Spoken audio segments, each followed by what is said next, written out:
Kate, it is awesome to see you. We just were talking about this. We've not seen each other in decades. Other than in the whole LinkedIn sphere, you like see people out there. So we know we're both out there, but we haven't had a conversation in forever.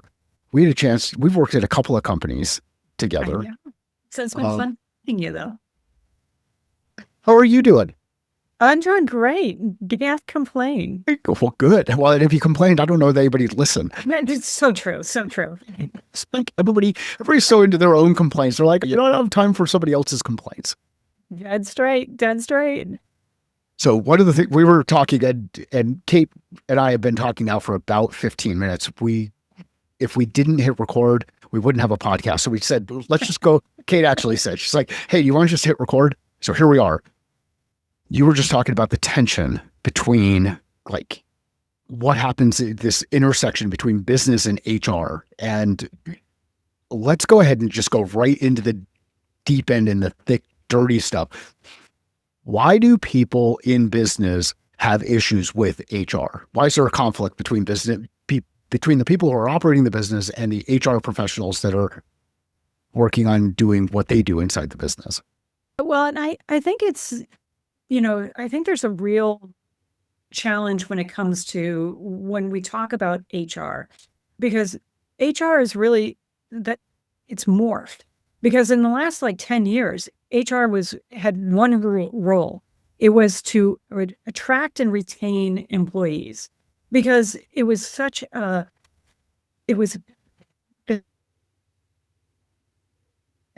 competition for talent was so intense.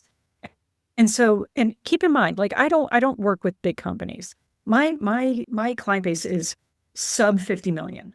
And we also have to look at that small businesses, they're 99.9% of the world is made of the US economy is small businesses. So that's my world. And they employ almost 50% of the US. So that's why it's so important when I kind of talk about those. Those are numbers I make up. So when we talk about that, you have all these HR people who are like, oh, okay, my job is to attract and retain. So really what they're doing is they're marketers. And so when we start looking at what their role is, they think it's all about, let's make sure that we got the foosball and everybody's happy and fed. Well, it's kind of setting up companies for this weird relationship with their employees. And then we have all these employees who are millennials and Gen Xers, and this narrative becomes very awkward. And we talk about how they're all wired for entitlement, which, hey, I think is just a broken narrative, because we spoiled them. We're like, okay, well, let's just keep heaping on the money. Let's keep heaping on all of these perks. And then we're like, no more perks. Now we're trying to take those away. And HR doesn't really know what they're supposed to be doing. And at the end of the day, it's really about keeping everybody compliant. You keep them compliant, keep everybody, and think about how to develop your team, develop the human capital for the betterment of the company. Then by nature, your employees are going to be better. But we just have this weird narrative now where it's just embellish and just help everybody on the employee side with wild abandonment without actually having this strategy. So that's where it kind of breaks down, particularly when you have a market that is now not so great. We are in this white collar recession, and we have the highest unemployment for fresh grads. So for recent grads, it's 6%. The national average is 4.9 in Boston. I don't know what I think industry average for the US is more like 4.6. Naturally, because Boston has it has the highest university per capita. Obviously, we're going to have higher, but yeah, it's lousy. If you're a fresh grad, you're going to be underemployed, which means you're not going to be working in your career path. So yeah, it bloody sucks if you just spent a couple $100,000 and you just graduated. Where are you working? You're not working anywhere. Yeah. So let's talk about compliant. What does compliant mean? That you're not you're not going to not hire somebody because of ethnicity or religion or, or even political persuasion, all of those things, like, or firing because of those various things. And the problem is, and it's funny because we just published this newsletter last month that had the highest rate of reading, right? It's the toxicity of being nice. And it's actually a problem. So think about it. You're an entrepreneur, you're a business owner, you're a CEO, and you have your mission and you hire these managers, and the managers are doing their stuff, and it's usually the middle management that it's a problem, where they want their employees to like them. And they have a manager or an employee who, gosh, they get a little twitchy when they have to talk to them about something that's going wrong or they're not doing it right. So what they want to do is kind of shelve it, and they're like, tiptoe around the real problem. Well, the employee, so when their performance review comes around, and on a scale of 1 to 5, they're giving them 4s and they're giving them 5s, and they're like, but, I think you could do this better. And well, the employee sees 4s and 5s and yeah, they're doing great. They don't change their behavior. And the manager is just too nervous about actually being truthful. Fast forward a couple months down the road, it becomes unbearable. The employee becomes more and more toxic. You fire that person. Guess what? That employee says, I didn't know. They go to an attorney. The attorney says, first thing they ask for, can I please have your employee files? And they're going to see a performance review that says, yeah, they were doing great. They had 4s and 5s. So ergo, you got a lawsuit. Or is there a stage in company where you have to standardize your performance review process? There's nothing, there's nothing in the law books that say that you have to, but you should because of those things. Because anybody, any size company is liable. You want to have these things documented. So what are the minimums that you'd want to document? Like, how do you help? What is a business owner who has employees? How do you start who doesn't do performance reviews? Like I know if you're not watching the video, Kate's got a look of shock. Well, she's not really shocked because she knows me from before, so she's probably not surprised. But I don't do performance reviews. I don't have a documented performance review process. Like, I'll have one-on-ones and conversations with members of the team. Now, I'll do that with organizations that I'm working with as a fractional leader. We'll do that as part of what we have inside. Thanks for laughing. We'll do that inside their organization, but not inside ours. And I've kind of thought about it as, hey, it's one extra thing. It's another piece. But now what you're making me think about is risk. Yeah. Yeah, Mike, it's okay. We're consultants, so we're allowed to be hypocrites. If you say, yeah, we're totally justified to be hypocrites. Here's the thing: you can put the person on a PIP. Yeah. So a performance improvement plan that can be your catch-all, right? Is if somebody is going south, then yeah, you can put people on a PIP. The PIP, I do recommend performance reviews because I think particularly younger generations do really want this guidance. Because again, if we're talking about this,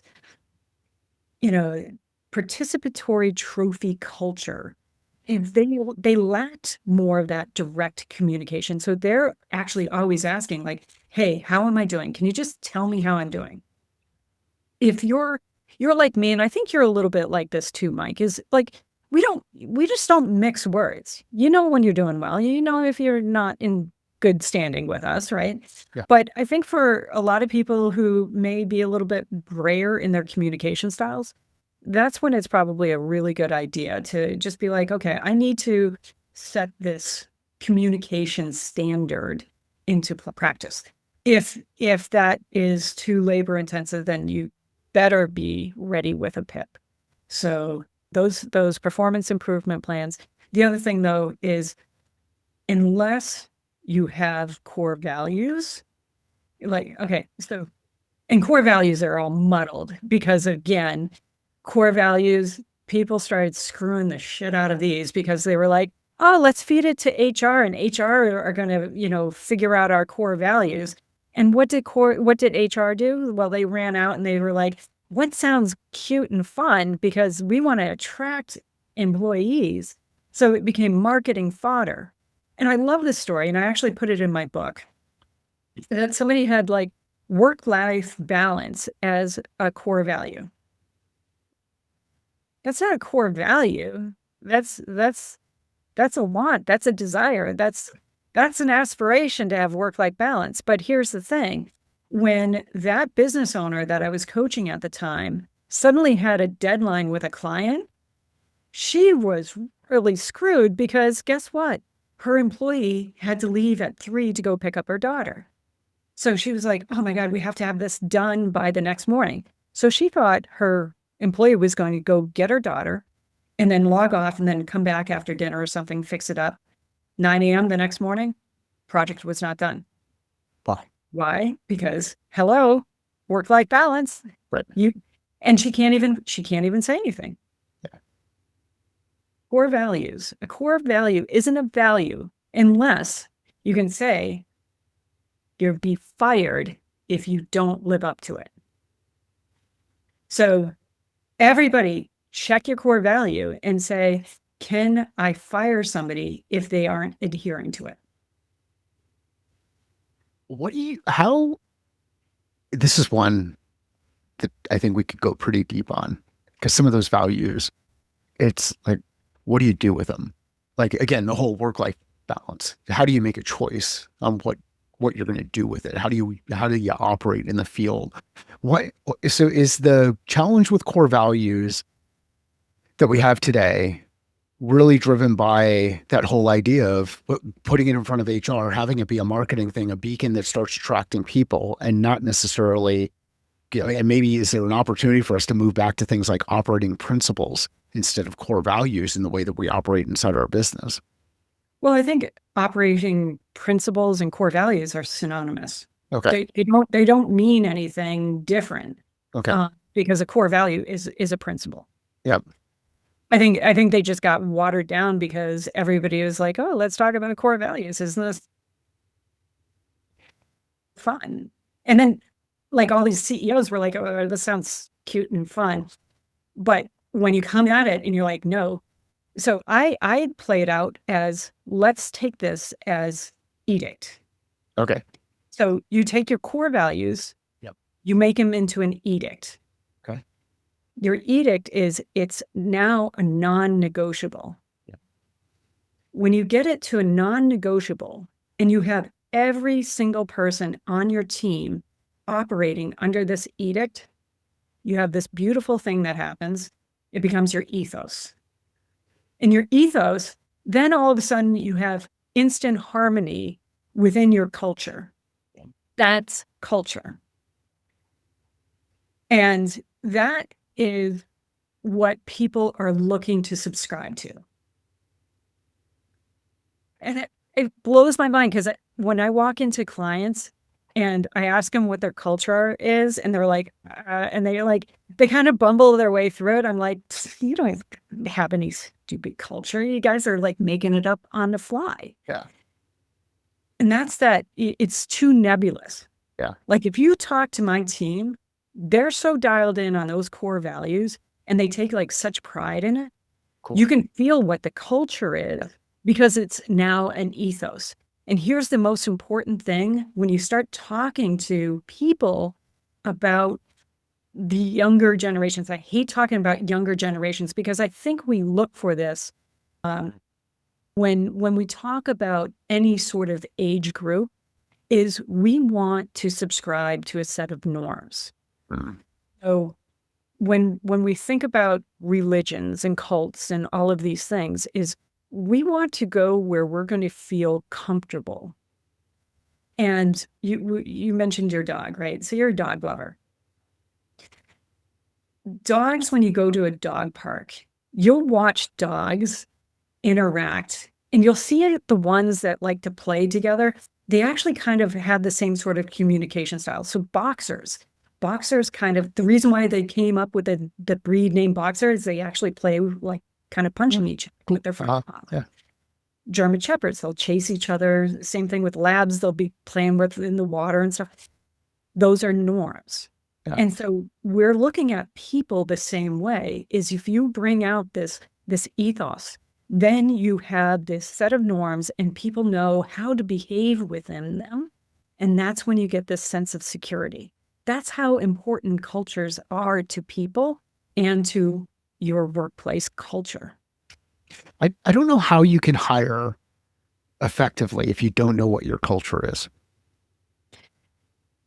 Because here's the thing, your culture will evolve regardless. Okay. Yeah. There will be something, but it won't necessarily be good.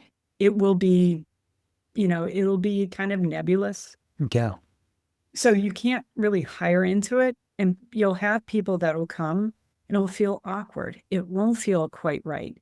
Like, how long were you at O'Reilly when you were there for a few years? I was there. I ended up being there for 8 years. Yeah. Skillsoft SmartForce for 7, and then O'Reilly for 8. Yeah. Yeah. I lasted 9 months at O'Reilly, right? I noped out of that because culturally, hell of a mismatch. Yet I sold the crap out of that. Yeah. So why was it such a mismatch? Because they did not want a cowgirl.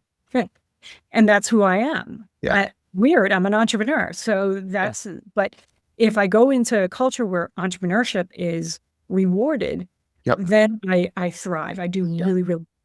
Yeah. Well, this is that whole piece around fit. So, and it highlights the importance of what Kate's talking about here, which is know what that is so that people on your team embody it, feel it internally, and then you can start to attract the right people and repel the wrong people and continue to build by design rather than organically. And I get that at some points in time you want to build organically and you want to shift and you want to create space for change. But there are also times where you want to create stability and you want to create strength because you've run into a situation like Kate just shared. It's hard to replace someone in that short period of time. And then now you're adding additional cost inside the business and the impact on customers, because customers, especially in roles like Kate and I have had historically, there is meaningful, deep relationships that are created across that customer base. And the customer remembers that in a lot of cases, many times they know that relationship better than they know the brand that you're representing inside that relationship, especially in sales and success, customer facing type roles. Awesome conversation around. Go ahead. 100%. No, I was just agreeing. 100%. Yeah. Awesome conversation around values and operating principles. One of the things I think that people screw up, and I can get hung up and go around the axle on the values piece, is that I believe that value is in the eye of the beholder. It's very personal. It's something you have. You don't determine value on behalf of somebody. Somebody determines their own value, and that's why I tend to go with operating principles and agree they end up being used synonymous inside organizations. The thing I'd like to see people shift a bit more is just ask this question. When you look at your values or you look at your operating principles, ask yourself this: can a member of the team make an effective decision in the field based on those things? If they can't make an effective or consistent decision in the field based on those things, or there's confusion, then you might need to go back in and do some work around the definitions and get aligned as a team around the definitions, because everybody defines things a little bit different as you go through it. Yeah, I think that's actually a valid point, because it's helping them stand up in their world separately, and you don't have to hold their hand on everything. The interesting thing about the core values or operating principles is there is one little wrinkle in it Uh, yeah. So how if you hire and fire to your core values or your operating principles, suddenly you have an employee and you're a couple of years in and all of a sudden you're putting them on a PIP. So you have to also take into account that self-esteem is cyclical. And okay. if something is happening outside, it can actually cause shifts in how they may respond to different things. Mhm. So, for instance, we have two core values for us: awareness of the moment and holistic view. And those are kind of nebulous, what does that really mean? Holistic view is really seeing at, all parts of things, and Yeah. awareness of the moment, those unspoken cues. Well, if somebody's having a real tough time at home, Yeah. something, maybe they're going through a divorce or their kids having problems or something's going on, they may not be totally dialed into work. Well, so we look at on a quarterly basis, are they hitting those core values? Hmm. So this doesn't have to be like a true performance review. It's just on a quarterly basis, plus or a negative, Hmm. or plus and a negative. Are they hitting those? Now, if they're starting to hit negatives consistently, then it's a problem. But it's kind of like, hey, I'm starting to notice you're kind of coming off those rails on awareness of the moment. Like you didn't pick up on that. Like what happened? Holistic view. We kind of noticed this. What is something happening? And you can start to have those conversations because nobody's perfect, Yeah. but a lot of times it's having that little conversation off to the side that can kind of open up communication around something that may be happening. I love the piece around, or the highlight that came out for me on that was the importance of having conversations. Like, Yeah. yeah, actually having an intentional conversation with someone around this thing, not around everything else, because you're always going to have the day-to-day type stuff that goes on. This is the inner working stuff, the hard work stuff, the stuff that gets put to the side, the important, not urgent stuff that gets pushed to the side because we're always going from one plate to another, or one fire to another, or one whatever to another. So how do you recommend people make sure that happens? Like as a leader inside the business, how do you make sure that you either block the time or get the schedule or put the things in place so that you're having that personal conversation with the people inside the team to make sure that there's alignment with what's happening inside the organization on a base? How do you help people do that? Yeah. So I'm a remote first organization, Okay, but yeah, my team will tell you that we are the strongest culture that they've ever belonged to. cool. And it starts with our morning huddle. And everybody's like, oh, we just do a 15-minute Yeah,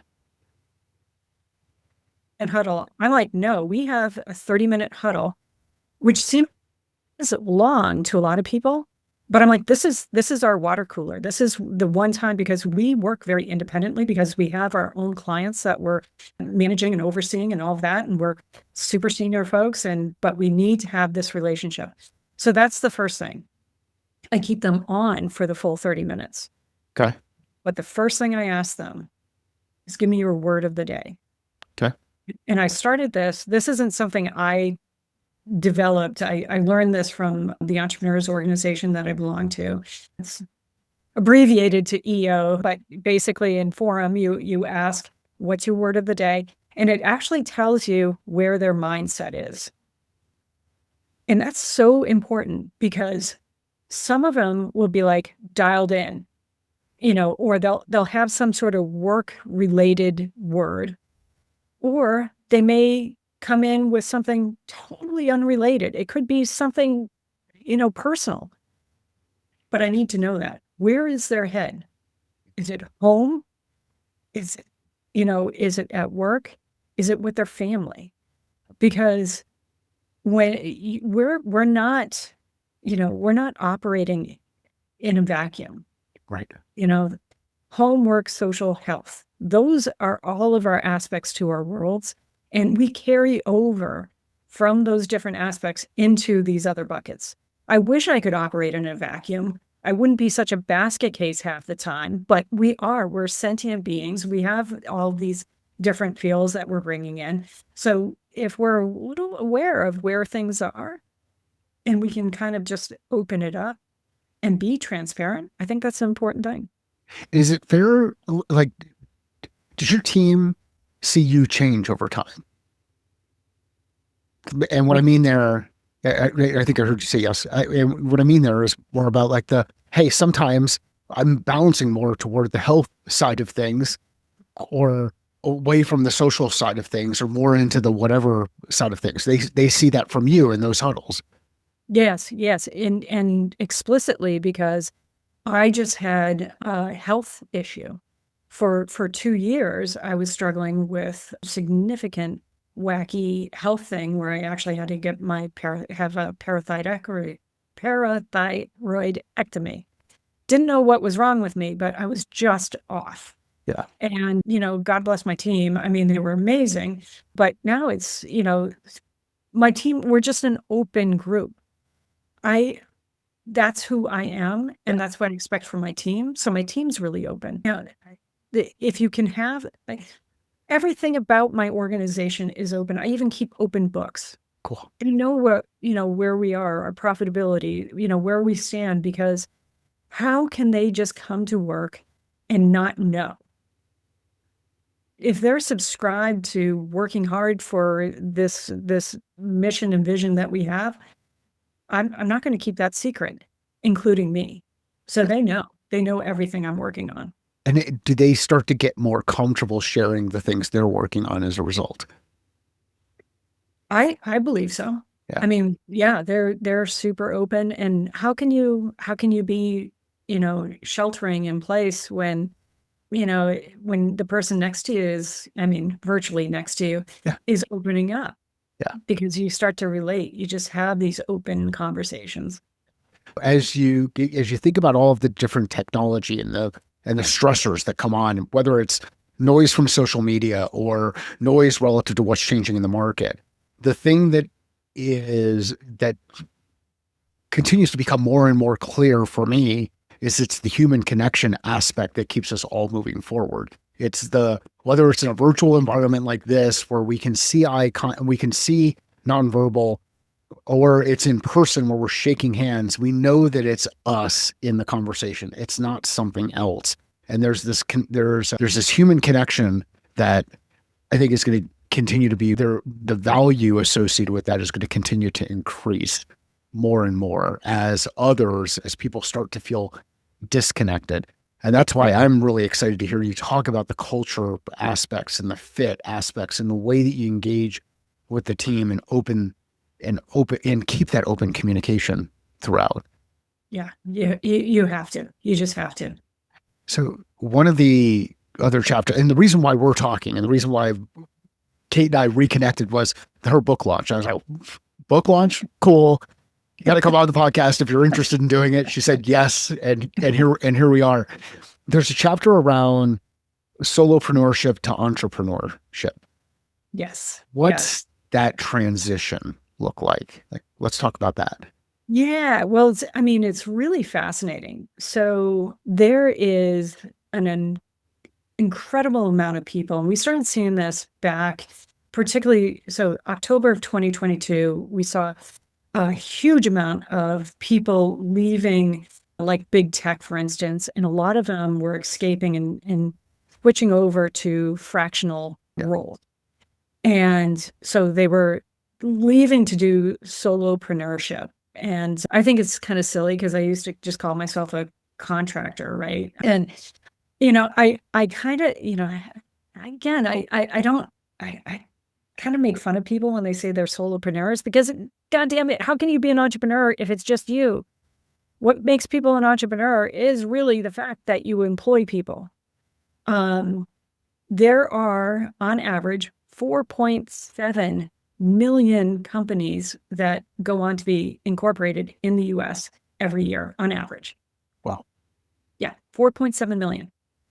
Of them, there's only, 2 out of 10 will employ anybody. So it's a small amount. Wow. Yeah, small amount. But it's really, it's kind of on us to think about growing companies and trying to figure out how to replicate ourselves. And so if you are growing yourself outside of just being yourself, and that's an important thing is, and what I do as part of, so I'm a Accelerator Chair for EO's Accelerator program. And my whole thing is like, okay, there's so few companies that get over $1 million. Mhm. But I can tell you, when you get over $1 million, it's much easier to run a company. And I can tell you, when you get over 3 million, it's freaking way easy. Because all of a sudden you have all this money and resources, and you can have managers, and you can have all these people that can do all this shit for you. But I think what a lot of people think is like, oh, geez, if I'm doing it myself, I can't trust somebody to do it for me. But here's the thing. If you're a solopreneur, write yourself a business plan. Get somebody to be doing the work so you can replicate yourself. Like, just write your business plan, start carving out some of these things so you can have them do the work for you. So you can start to figure out the shift from, because I think you work with your own clients as well. Mhm. I had to find this shift when I went from being a fractional contractor, and I used to get the dopamine from, wow, good job done working with my clients. Yeah. Now my dopamine hits from when my team does really good work. And that's where my pride comes. And that's where I'm like, that's what I want to feel. And so building out your playbook. So you have your business plan. So you have your business plan says, okay, this is how I'm going to operate. But your actual playbook is how your team will operate. That will start to get you above the fray. That will actually make you more attractive to your clients as well, because then you have a team behind you and you're not just, this solopreneur. You actually have some muscle. What's the hang up? Like, you talked about a couple of different ones. One of them that you said is the letting go, the control type piece. Another hang up is where you get the dopamine rush. Like, is it from the feedback from a good client, or is it the feed, and now shifting it to the feedback from, or seeing the team perform? What are some of the other hangups that get in the way of making that shift from contractor or solopreneur to entrepreneur and starting to build scale that some people might be surprised to hear that they may actually be maybe hangups that they have when they look in the mirror, but they haven't been comfortable enough looking in the mirror? Yeah, I think it's just all fear, right? Okay. Yeah. We're really triggered by, how could anybody possibly do this better than me? Yeah. But I look at it from the perspective of, you're close to me in age. Mhm. And when we were learning to write cursive, right? They gave us that penmanship paper. Isn't that Yep. great? And they told us, how to write the H and it, look like this. But, now when we write in cursive, right, we have our own signature. Sure. We can still read it. I mean, Yeah. I don't have the best handwriting, right? But, that's the beauty of it, right? Is like, the thing is, teach your team how to write, but allow them some flexibility.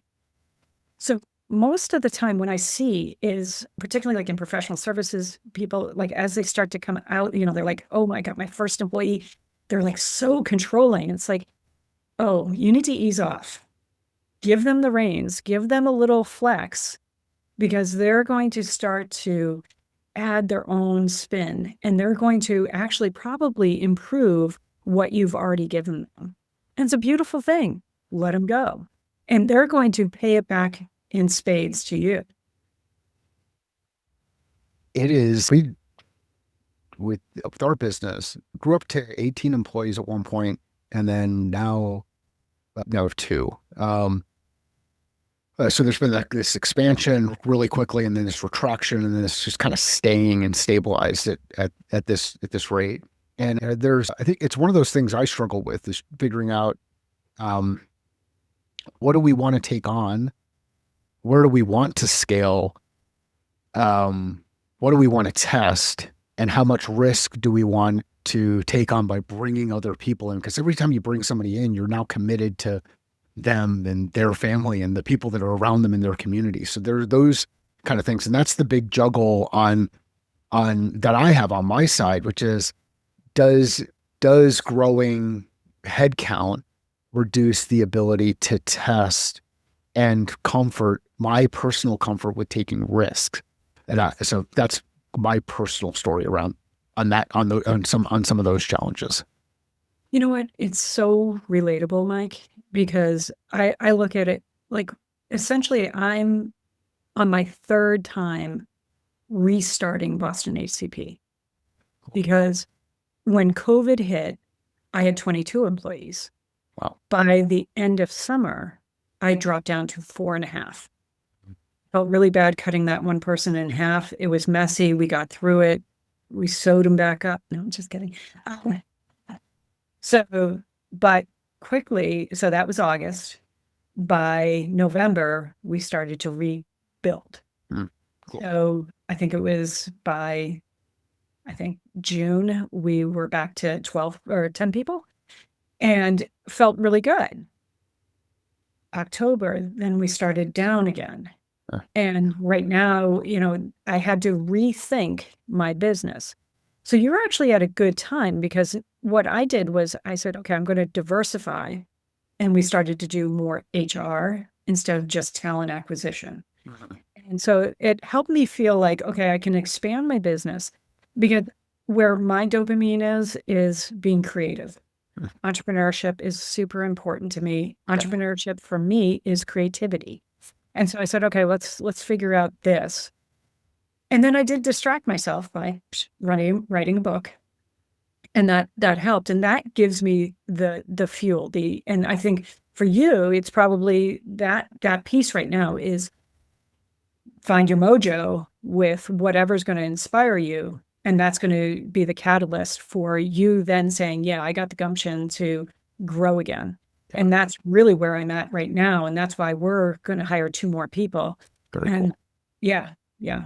So let's talk about the book. Like, what was the inspiration? Like, why write the book?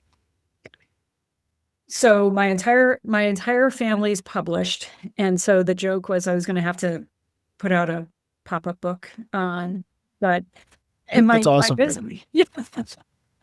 No, like legit, my brother founded the creative writing program for Yale. So and my business coach, he was like, yeah, you got to write a book. And I was like, yeah. But then I decided it was time, because I have a lot as you can tell, I'm very passionate about this. Yeah. And I really want to, I'm a storyteller. So there's a lot of anecdotes with also aligning it with practical, what to do. So I didn't want to use any sort of ghostwriting. AI just came out last year. I wrote it over the course of last year. And I said, I'm just going to do it. So I decided to go with Forbes. It was not cheap going with Forbes, but the reason why I wanted to go with Forbes is you get to actually control more of the content, as opposed to going with, one of the other publishers. It was important to me, but you also get a marketing engine. So even before, just on pre-release, I'd already hit 13 categories as bestseller. Wow. Which was phenomenal. Cool. So they were really getting the juice behind it. And so that was important to me. Who should pick up the book? Really, anybody, particularly business owners and entrepreneurs with 25 people or less. Okay. Yeah. Or if you're a founder, you're a solopreneur, this is on your mind and you're thinking about, I want to have a business. I eventually, like students who are studying entrepreneurship, it's important. Yeah.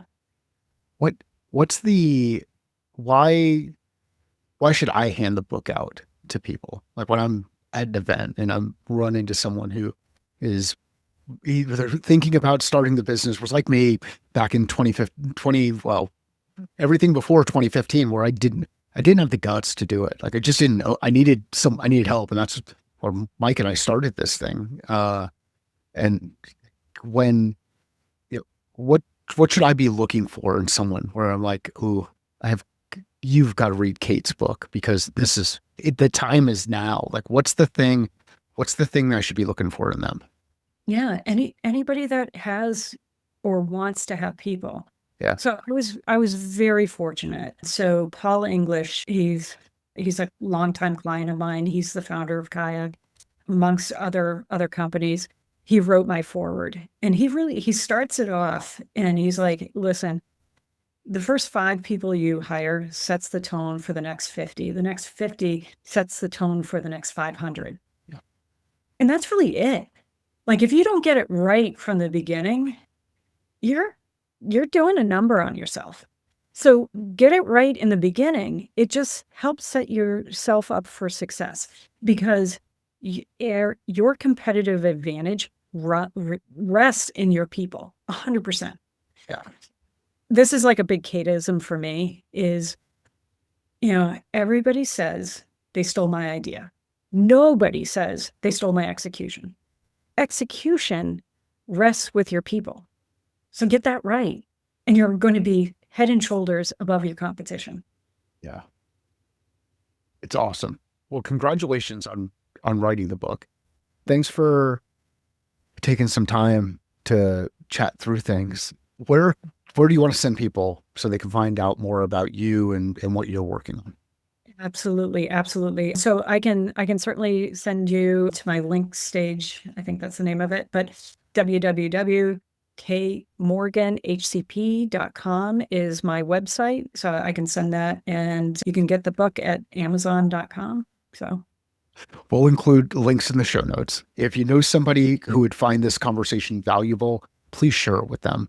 There are so many different pieces that came up over the course of the conversation that are going to be helpful, whether you've got 5 employees, you're hiring to that 5, or you're moving to 25, or you've got another team that you're building. And really appreciate the points on values and principles and impact on culture and fit, and the amount of the real transparency that happens when you're open, just ensuring a simple thing around a word of a day to get out there for people so they know where you are from a headspace standpoint, and having that commitment, even though there are a lot of people who don't want, we don't want to be stuck in meetings because the work doesn't really happen in meetings, but the work, that first meeting of the day, can set the stage for the amazing things that can happen.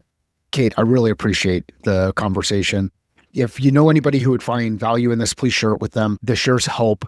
Let Kate and I know via LinkedIn that you've shared it out there.